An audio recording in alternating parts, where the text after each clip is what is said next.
उपासक को चाहिए जो वैष्णव दीक्षा ले चुका है कि ब्याह कनागत कारटो राजदान गृहदान भगवत जनिन को गहे तो होए भजन की हानि। ब्याह शादियों में भोजन नहीं पाना चाहिए। तो आप कहेंगे तो व्यवहार नहीं चल पाएगा, फिर हमारे व्यवहार में कौन आएगा। कोशिश करो जहां तक हो सके। कौन तुम्हें वहां वीडियो में बना खड़ा है कि तुमने पाया कि नहीं पाया। सब अपवित्रता का राज्य होता है। अगर आप वैष्णव हो तो भगवत समर्पित भोजन पाओगे। एक वो सिस्टम होता है जिसमें ऐसे भर के सब रख दिए और सब ले करके पा रहे। इसमें क्या पवित्रता है। आप मतलब ऐसा तो है कि एक बार लेकर के फिर आप ले सकते हैं, कोई भी ले सकता है, देने वाला कोई नहीं, अपने आप से उठाओ और खाओ। वाह, तो सब अपवित्र हो गया कि नहीं हो गया। उसी जूठे हाथ से आप ले, उसी जूठे हाथ से वो ले, उसी कहाँ वैष्णव सिद्धांत रह गया।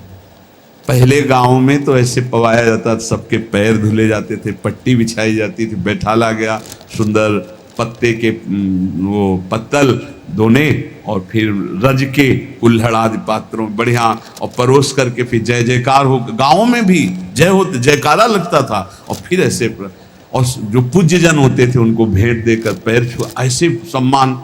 अब ये जूता पहने और सब पवित्र भोजन, तो इसलिए मना कह रहे हैं ब्याह का भोजन नहीं लेना चाहिए। विरक्त को तो बिल्कुल नहीं लेना चाहिए।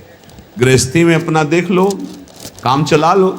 उस दिन पेट दर्द कर रहा है ऐसा कह दो, नहीं अपना बोल दे कि भाई आज हमारा पेट खराब है, उल्टी जैसा लग रहा है, अगर इतना भी पाया तो उल्टी हो जाएगी। अगर आप चाहो तो नींबू पानी ले सकते हैं।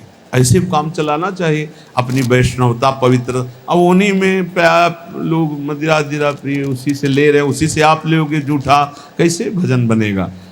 और दूसरा कह रहे हैं कनागत, पितरों का जो पक्ष आता है उसमें जो भिक्षान पितर श्राद्ध कान ये निषेध किया गया। ये नहीं, वैसे ब्रजवासी जन देते भी नहीं, मना कर देते बाबा हमारे यहाँ श्राद्ध है, और वैसे लेना भी नहीं चाहिए, नहीं तो भजन का नाश होता है। ब्याह का भोजन नहीं लेना चाहिए, कनागत पितर श्राद्ध का भोजन नहीं लेना चाहिए। और कारटो वो जो तेरही जो शरीर छूटने के बाद वो भंडारा होता है वो वैष्णव जनों को नहीं पाना चाहिए।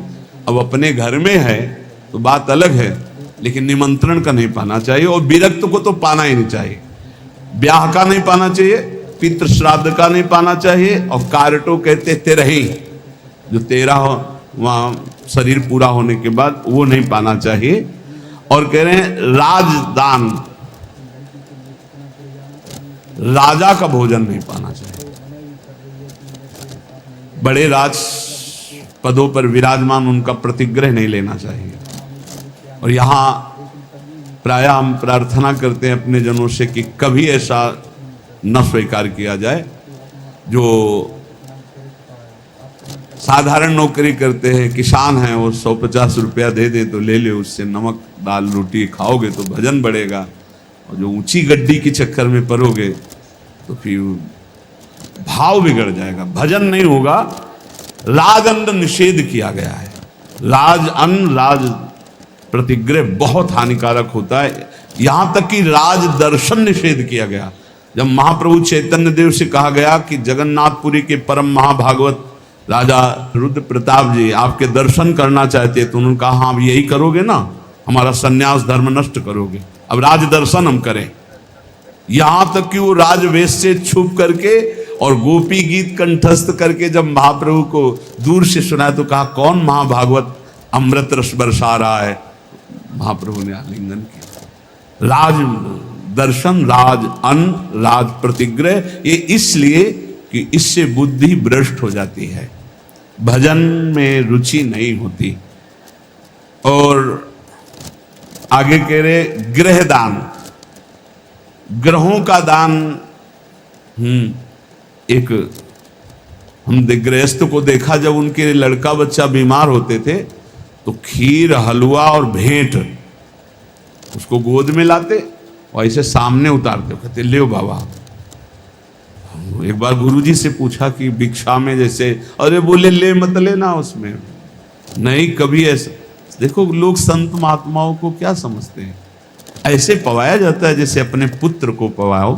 तो किस भाव से पवाते हो? बस पुत्र ने पा लिया यही सौभाग्य, संत ने पा लिया सारे अमंगल नष्ट हो गए। इसीलिए बहुत संभल के खान पान करना, जैसे कोई बीमार है उतार के, और ऐसे, या ग्रह नक्षत्रों का दान। बोले होए भजन की हानि पक्का।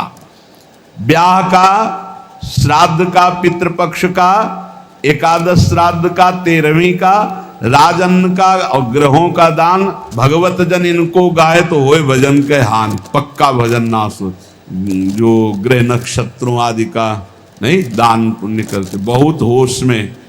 घाट बाट चौपाल चुरी देवल हाट मसान, भगवत बसिन सराय में भजन भड़ाई निदान।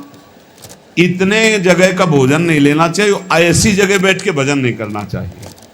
बोले घाट में जहां स्त्री पुरुष स्नान कर रहे हो वहां बैठकर भजन नहीं करना चाहिए। भजन नहीं होगा, उपद्रव करेगा, नेत्र चंचल होंगे। जहां स्त्री पुरुष की भीड़ लगी हो, लोग स्नान करते हो, ऐसे स्थानों पे उपासक को नहीं बैठना चाहिए भजन के लिए। जहां से लोग रास्ता बनाए हों वहां नहीं बैठना चाहिए।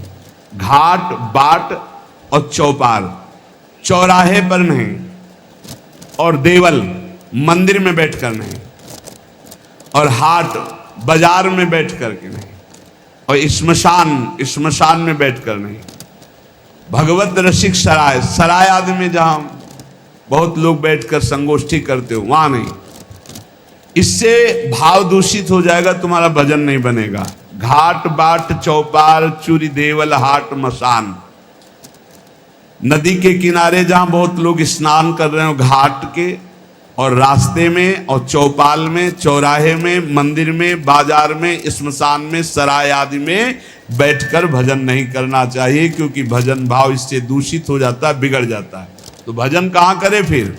नदी किनारे गिर शिखर बाग इको सो देखी, भगवत जन बिलमो तहां बाढ़े भजन विषेक। कोई नहीं है, कोई स्नान करने नहीं आता, ऐसे घाट से अलग स्थान पे माताएं बहनें न बैठे।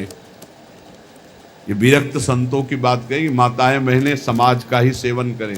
ऐसी जगह बैठे जहां लोग आ जा रहे हैं, ऐसी जगह बैठे जहां 4 लोग बैठे हुए हैं।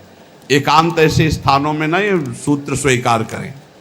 नदी किनारे बहुत दूर एकांत में जहां जन साधारण लोग न जाते हो, गिरि शिखर पहाड़ के किसी एकांतिक चोटी पर बैठकर, या किसी एकांतिक बाग में, या किसी एकांत स्थान में जहां लोगों का ठहरना बैठना आना जाना नहीं है, ऐसे स्थान पर बैठकर चित्त को प्रभु में लगाए तो भजन विशेष बढ़ता है। नदी किनारे गिर शिखर बाग को सो देख, भगवत जन बिलमो तहां बाढ़े भजन विषेक।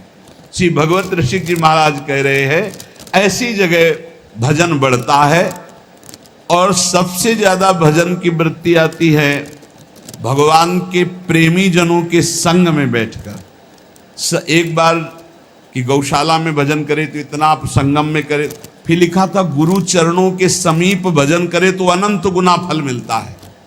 तो गुरु चरणों की समीपता का क्या मतलब है?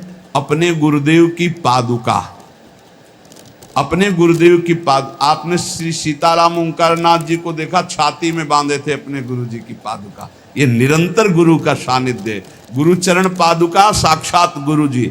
जब भरत जी ने कहा कि प्रभु हम सब तो आए हैं आपका अभिषेक करने के लिए, आप जैसी आज्ञा करें, तो भगवान ने कहा भरत जैसा तुम कह दोगे। जब सारा भार भरत जी के ऊपर डाल दिया तो भरत जी ने कहा जे विधि प्रभु प्रसन्न मन होई, करुणा सागर कीजिए सोई। प्रभु जिस प्रकार आपका मन प्रसन्न हो वही कीजिए, ऐसा नहीं आपका मन जिस प्रकार। तो भगवान ने कहा हम तो यही चाहते अपने पिता की आज्ञा का पालन करो। तो बोले प्रभु जीने का सहारा दे दीजिए। तो भगवान ने पादुका 14 वर्ष तक पादुका को सिंहासन में विराजमान कर पूर्ण राज्य शासन आज्ञा मांगकर करते थे। ऐसे गुरु चरण चिन्ह, गुरु चरण पादुका का सानिध्य और निरंतर भजन तो अनंत गुना फल प्रदान करता है। जो उपासक अपने गुरुदेव या भगवत भक्तों को सबसे बड़ा मानता है त्रिभुवन में, उसी का भजन सिद्ध होता है। ये भी बात समझ लो। भजन न करने वाले के ही हृदय में दुनिया का प्रपंच आता है। नहीं तो गुरु जब मत्ता परतरम नान्यत किंचित अस्ति धनंजय, मेरे सिवा कोई है ही नहीं, तो गुरु तो साक्षात परब्रह्म है ही। को का है अवनी बड़ी, भगवत ऋषि जी के, कोई कहता है कि संसार में सबसे बड़ी भूमि है, पृथ्वी सबसे बड़ी है, तो कोई कहता है नहीं, पृथ्वी से बड़ा तासु दोनों समुद्र पुनी, पृथ्वी से बड़ी समुद्र है, पृथ्वी से बड़ा, क्योंकि पृथ्वी से कई गुना बढ़कर जल है, तो समुद्र बड़ा है। तो बोले सो अंजुलि भरी लियो ताई सोख्यो अगस्त मुनि, बोले समुद्र से बढ़कर अगस्त मुनि, क्योंकि अंजुलि में रख के समुद्र को पी गए। तो बोले अगस्त भी तो आकाश में एक तारे की जगह है। नव अगस्त को बास छिपे उद्योत भानु के, जब सूर्य प्रकट होता है तो उनका टिमटिमाना भी नहीं दिखाई देता, आकाश में विराजमान है अगस्त। पृथ्वी से बड़ा समुद्र, समुद्र से बड़े अगस्त जी, क्योंकि अंजुलि में पी लिया। अगस्त जी आकाश में तारे की तरह चमक रहे, लेकिन जब सूर्य प्रकट होता है तो अगस्त का तेज छुप जाता है। और वेदों में कहे हुए सूत्र है कि जो सूर्य है, भानु वेदियों कहा है चक्षु है चक्रपाण के, सुदर्शन चक्रधारी भगवान श्री हरि के नेत्र के प्रकाश से सूर्य प्रकाशित है। तो भगवान के नेत्र सूर्य से बढ़कर प्रकाशवान हुए। और ऐसे भगवान चक्रपाणि हरिजन के हृदय कमल कीन्हो निवास, भगवान कहते हैं मुझे भक्तों ने अधीन कर लिया है, आम भक्त पराधीनो असुतंत्र यदि, ऐसे भगवान भक्त के अधीन है। तो सबसे बड़े हुए भक्त, पृथ्वी से बड़ा समुद्र, समुद्र से बड़े अगस्त जी, अगस्त जी आकाश में, और अगस्त जी भी भानु के तेज से मंद पड़ जाते हैं, और भानु का तेज भी भगवान के नेत्र से प्रकाशित। तो भगवान श्री हरि भक्तों के अधीन है, भक्तों के हृदय में रहते, इसलिए सर्वश्रेष्ठ भक्त। जो भक्तों को सर्वश्रेष्ठ मानता है, गुरु को सर्वश्रेष्ठ मानता है, उसके हृदय के सारे दोष नष्ट हो जाते हैं और निश्चित वो भगवत प्राप्त हो जाता है। संतों ने कृपा करके हमें भगवत उपदेश किए हैं, जिससे हमारे सारे दोष नष्ट हो जाए। कह रहे हैं कि इस संसार में कैसे जाना जाए कि आदमी नरक जाएगा, अपने को कैसे जाना जाए कि हम नरक जाएंगे। बोले विश्वासघातिनो ये च कृतज्ञाव्रत लोपिनः द्विज देवेषु विद्विष्टा शांतयन्ते धराम नराः। जिसने किसी को विश्वास दिलाया और विश्वासघात कर दिया, उसको नरक की प्राप्ति होगी। विश्वासघाती महापापी माना जाता है, कभी विश्वासघात न करे।